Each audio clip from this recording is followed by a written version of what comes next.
So that's all about the story. We just apply full vocabularies in this story so that you can subjugate these vocabularies very easily and also can understand how to use this vocabulary in sentences. Vocabulary with a story part 5 এ আমাদের আজকের vocabulary গুলো হচ্ছে the first one pollute the environment.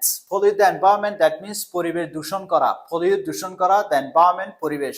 Number 2 cut down trees, গাছ কেটে ফেলা বা গাছ কাটা। Cut down, কেটে ফেলা, trees, গাছ।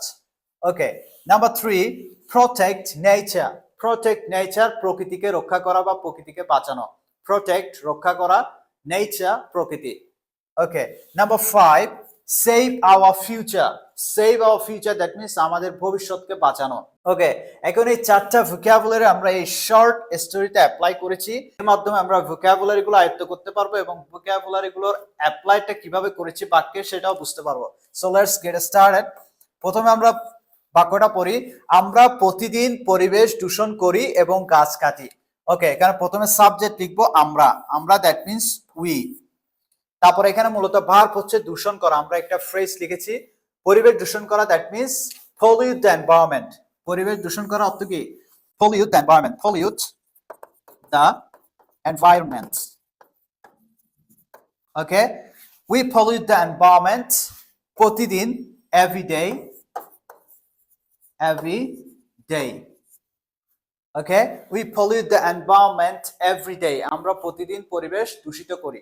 ওকে, তারপর বলছে কি এবং গাছ কাটি। এবং that means and, গাছ কাটা that means cut down trees and cut down trees. এবং গাছ কাটি, we pollute the environment every day and cut down trees. আমরা প্রতিদিন পরিবেশ দূষণ করি এবং গাছ কাটি। ওকে, তারপরের বাক্যটা কি বলছে? আমরা যদি প্রকৃতি রক্ষা করি তাহলে ভবিষ্যৎ বাঁচানো যাবে বা ভবিষ্যৎ বাঁচানো যেতে পারে। সো এটা একটা কন্ডিশনাল বাক্য, যদি আছে এখানে।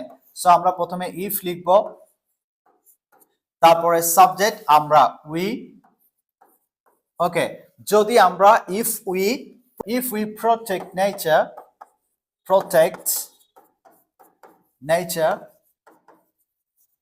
if we protect nature, যদি আমরা প্রকৃতি রক্ষা করি তাহলে কি করব? তাহলে ভবিষ্যৎ বাঁচানো যাবে। সো তাহলে we can আমরা পারবো। সো ভবিষ্যৎ বাঁচানোর ইংরেজিটা কি? save our future. We can save our future. We can save our future. That's it. So that's all about the story. We just apply full vocabularies in this story so that you can subjugate these vocabularies very easily